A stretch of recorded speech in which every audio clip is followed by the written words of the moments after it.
Hello, everyone, and welcome to today's session where we will be talking about all things budgeting, all things personal finance.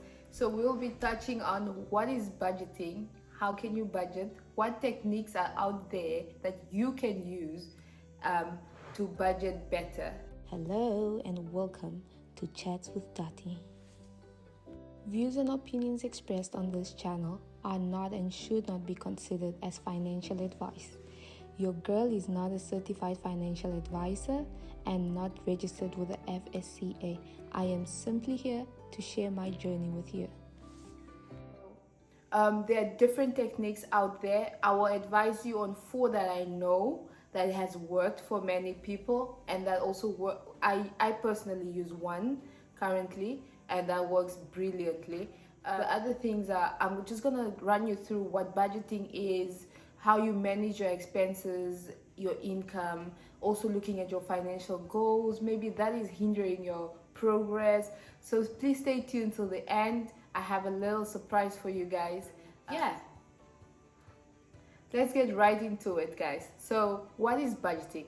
So budgeting is looking at what is your income versus what is your expenses. So for instance, you wouldn't spend, or let me say, I wouldn't spend $2,000 if I only earn $1,500. Because where am I getting the extra $500 from? So learning to live below your means, so learning to live in a reasonable standard or a frame, and not succumbing to social norms and everything out there, the pressure that comes with wanting to do things that other people are doing, but you can't afford it and you go into debt as a result of that.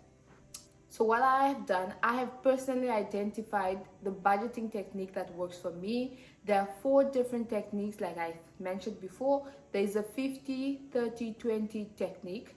There is a zero-based technique. There is a pay yourself first. That's the one I use, as well as the envelope method. That's more the traditional way. That's one I am planning to start using for my groceries. So you can use these things for different things. So I'll just explain to you how you can.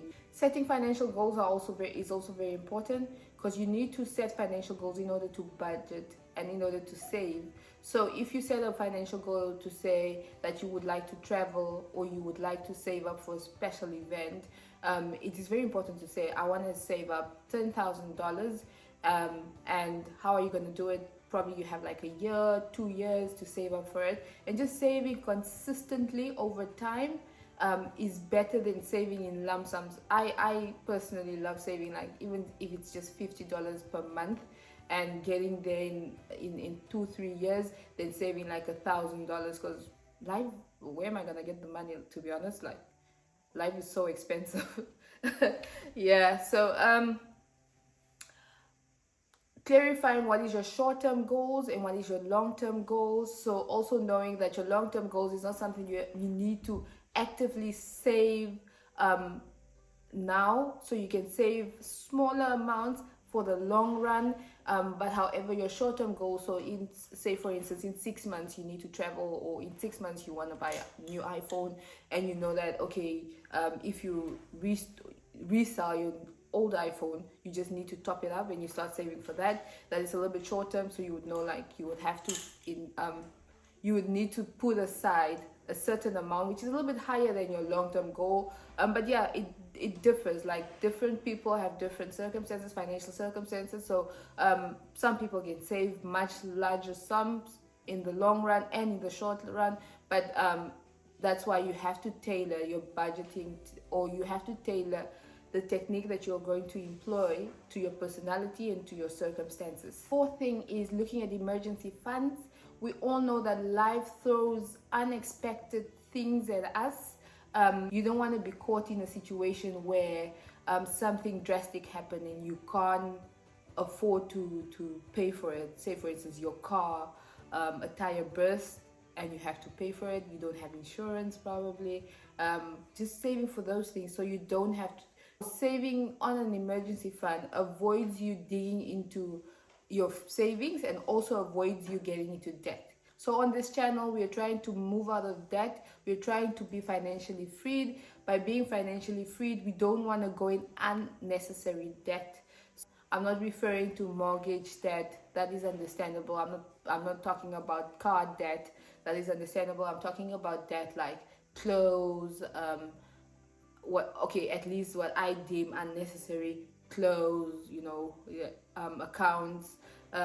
So lastly, I just want to say that it is very important to have goals, financial goals. It is important to set smart goals. Smart meaning specific, measurable, attainable, reliable, relevant, and bound financial goals. So be realistic with yourself when you set this goal so you don't break. Because when you start saving and you don't reach your goal, you kind of get demotivated.